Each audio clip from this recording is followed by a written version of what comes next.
अस्सलाम वालेकुम। आज हम रिलेशनशिप देखेंगे बिटवीन नॉर्मेलिटी एंड मोलरिटी, और इसके साथ साथ देखिएगा ये नॉर्मेलिटी क्या होती है, मोलरिटी क्या होती है। अच्छा, मोलरिटी का फार्मूला ये होता है कि what is molarity, number of moles of solute in dissolve in litre of solution. मतलब नंबर ऑफ मोल्स कितने डिज़ोल्व हो रहे हैं और नंबर ऑफ मोल किसके, सॉल्यूट के। सॉल्यूट आपको पता है जो कम अमाउंट में हो, और litre of solution is called molarity. सही। अब नॉर्मेलिटी में क्या होता है, नॉर्मेलिटी भी इजी कॉन्सेप्ट है भाई। इसमें नंबर ऑफ मॉल्स है, इसमें number of gram equivalent wait. अब ये इक्विवेलेंट वेट की वजह से काफ़ी लोग बहुत ज़्यादा परेशान हो जाते हैं। अब मैं इसको ईजी अंदाज में पहले होता है इक्विवेलेंट वेट। पहला कॉन्सेप्ट क्या होता है, इक्विवेलेंट वेट। अब इक्विवेलेंट वेट क्या होता है कि वो होता है कि मॉलिक्यूलर वेट, मतलब किसी भी कंपाउंड का मॉलिक्यूलर मास, उसको डिवाइड कर दो एक्स से। एक्स क्या है, valency factor. For example let suppose हमारे पास एक्सिड है, क्या है एक्सिड, H2SO4। एक्सिड की बेसिक सिटी क्या है, बेसिक सिटी क्या होती है कि वो कितने H+ आइंस डोनेट करेगा। बात समझ आ रही है, H+ आइंस को डोनेट करने को कहते हैं बेसिक सिटी। सही। H+ आइंस कितने निकलेंगे, इसमें 2 निकलेंगे, मतलब 2 H+ इस तरह यहाँ से रिमूव हो जाएगा। सही।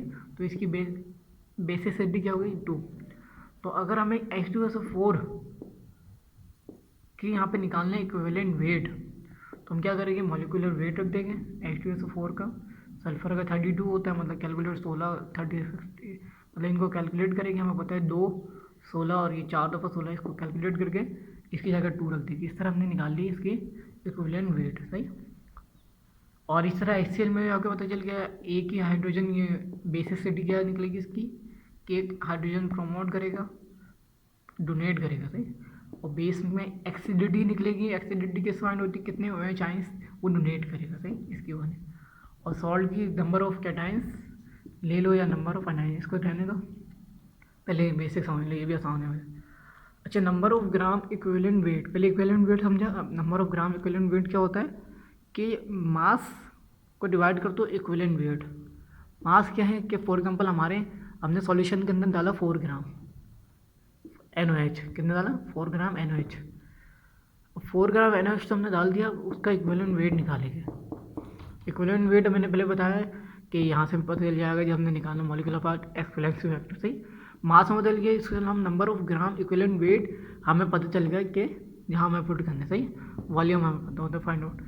और इसको याद रखने का तरीका मैंने लिखा आसानी के लिए रखा है कि नंबर ऑफ मोल जिसे हम मॉलिक्यूलर वेट कहते हैं, मास अपॉन मॉलिक्यूलर मास, और नंबर ऑफ ग्राम इक्विवेलेंट क्या होता है, मास अपॉन इक्विवेलेंट वेट। दोनों सेम है भाई, इक्विवेलेंट का वर्ड आ जाता है इसमें। इक्विवेलेंट वेट का मैंने निकालने का तरीका बता दिया, molecular weight x valence factor.